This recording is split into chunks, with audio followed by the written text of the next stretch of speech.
Salut et bienvenue dans Maurienne Zap. Et pour terminer, voici un extrait d'un court-métrage réalisé avec mon équipe d'amis. C'est parti! Manu! Si les zones! Bonjour à tous, ravi de vous retrouver dans votre nouveau Maurienne Zap. Allez, sans plus attendre le sommaire de votre nouvelle émission. Les 52 télécabines de la station d'Aurel ont été démontées pour être remplacées par des nouvelles plus spacieuses et plus modernes. Direction la chapelle Saint-Jean-Baptiste à Lens-le-Bourg pour découvrir l'avancement des travaux de rénovation.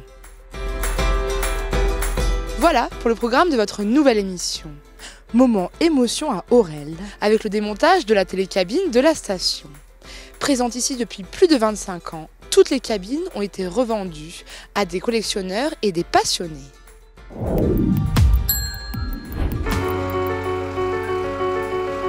Elles ont été mises en service en 1996. En 25 ans, elles ont transporté des milliers de personnes. Ce sont les 52 télécabines de la station d'Aurel qui sont démontées pour être remplacées par 104 télécabines plus spacieuses et plus modernes.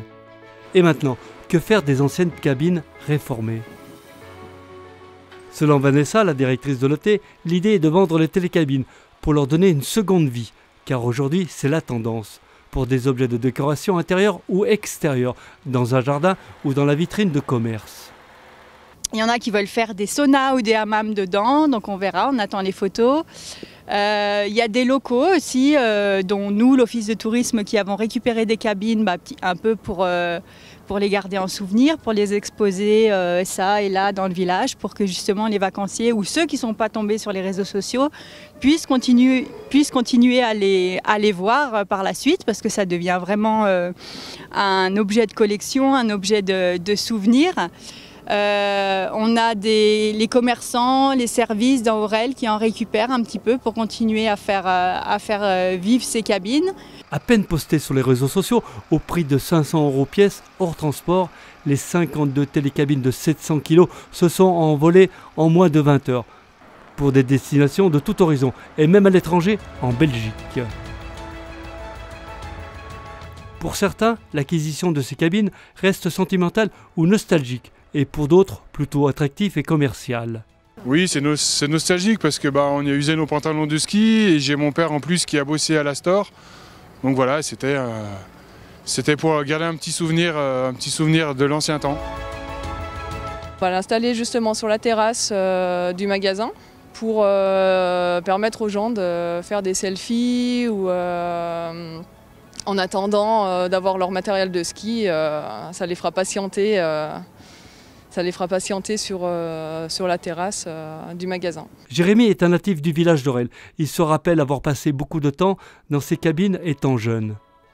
Ah oui, on va dire que j'ai grandi avec le télécabine. Alors j'étais certes beaucoup plus jeune, mais jusqu'à la construction du télécabine. Et puis je me souviens bien, quand j'étais petit, j'avais une petite dizaine d'années. Dès que je revenais de l'école, je montais au départ de télécabine et je nettoyais les cabines. Il y avait toujours de l'eau, alors je raclais les cabines pour pas que ça gèle la nuit et que les touristes le lendemain se cassent la figure. Et voilà, j'ai fait ça pendant très très longtemps. Donc effectivement, ça me tenait à cœur que d'avoir une cabine, que je récupère une cabine, quoi.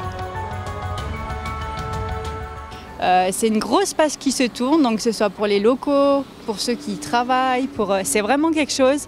Donc ces cabines, on a à cœur qu'elles aient une belle deuxième vie, et je pense qu'on est en train de réussir notre coup parce qu'on vous fera part de tous ces projets, mais je crois que ces cabines, elles vont avoir une belle retraite.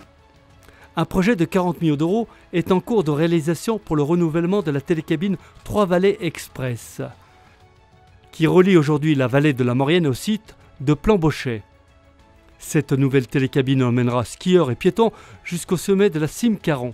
Mais pour cela, il faudra patienter jusqu'à la prochaine saison d'hiver, décembre 2021, sous réserve d'éventuels aléas liés à l'évolution de la situation de la crise sanitaire.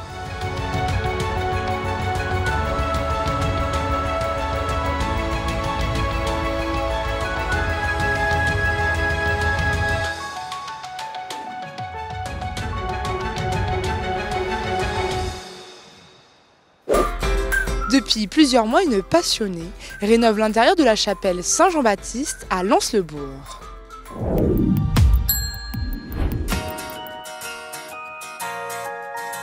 C'est au cœur du village historique de Lens-le-Bourg, dans l'ancien quartier du canton, que nous retrouvons Armelle, en plein travaux de rénovation de la petite chapelle Saint-Jean-Baptiste. Elle a été fondée en fait pour protéger le village des crues régulières du fameux ruisseau Sainte-Marie qu'on voit couler ici en contrebas, qui avait l'habitude en fait, de manière récurrente de sortir de son lit et de se répandre dans le village. Créée dans les années 1700, cette chapelle a connu d'importants problèmes d'humidité au fil des ans, ce qui a détérioré l'intérieur de l'édifice. Un travail important et minutieux est alors nécessaire et c'est Armelle, habitante de la vallée et restauratrice depuis plus de 15 ans, qui a accepté de relever ce défi. Tout tombait, l'autel en gypse une partie avait disparu, les pilastres sur les côtés étaient complètement rongés.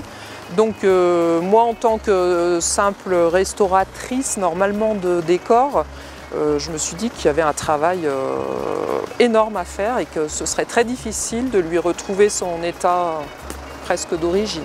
La rénovation, on va dire, de la maçonnerie a commencé en juin l'année dernière. Il y a eu des interruptions et puis moi je me suis vraiment mis à refaire les enduits fins et le décor, on va dire à partir d'octobre, à peu près octobre-novembre. Donc ça fait plusieurs mois que je viens presque tous les jours. C'est l'association du patrimoine de Lens-le-Bourg, Monsny, qui est à l'initiative de cette rénovation.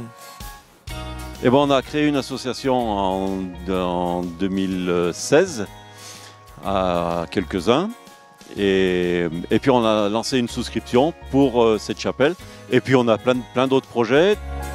Nous suivons Armelle au cœur de la chapelle pour découvrir son travail. Le chœur des églises était souvent décoré avec ce type de motif. En fait, c'est censé représenter la voûte céleste. En général, quand on n'avait pas trop les moyens, on utilisait de l'ocre jaune. Alors c'est vrai que très loin, ça peut donner l'illusion d'imiter très bien l'or en fait. Et puis ici, comme on avait très peu de surface et surtout qu'on est assez proche de la voûte, on a fait le choix donc d'utiliser de la vraie feuille d'or parce que c'est un éclat très particulier que rien ne peut imiter. Là, on est sur un décor finalement qui bougera jamais, qui sera presque éternel. Voilà.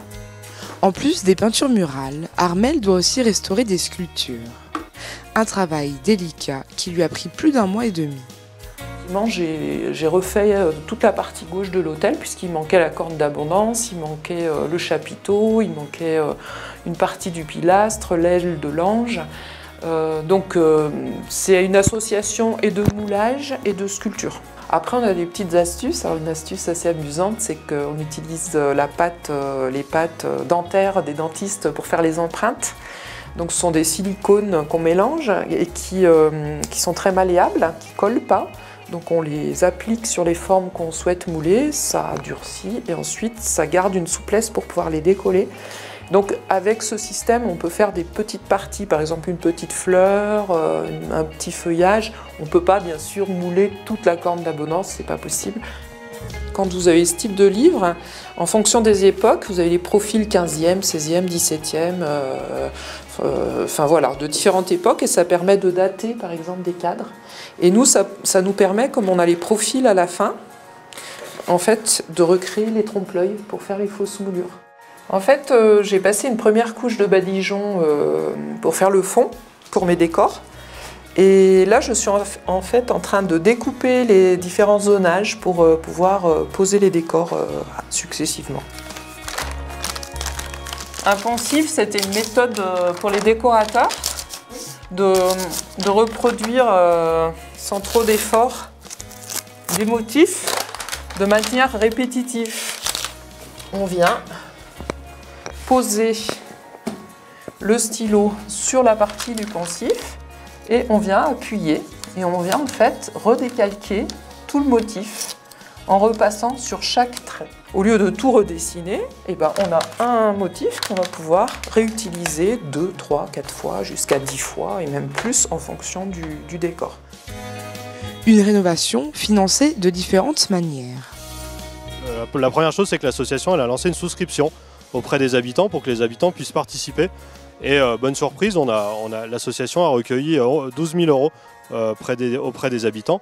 La Fondation du patrimoine avec laquelle on a travaillé a rajouté 10 000 euros. Et on a voté le budget hier à la commune de Valseny.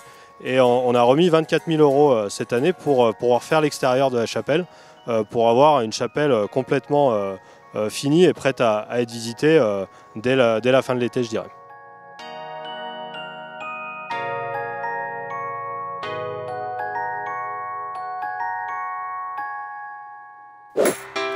Votre ZAP touche à sa fin.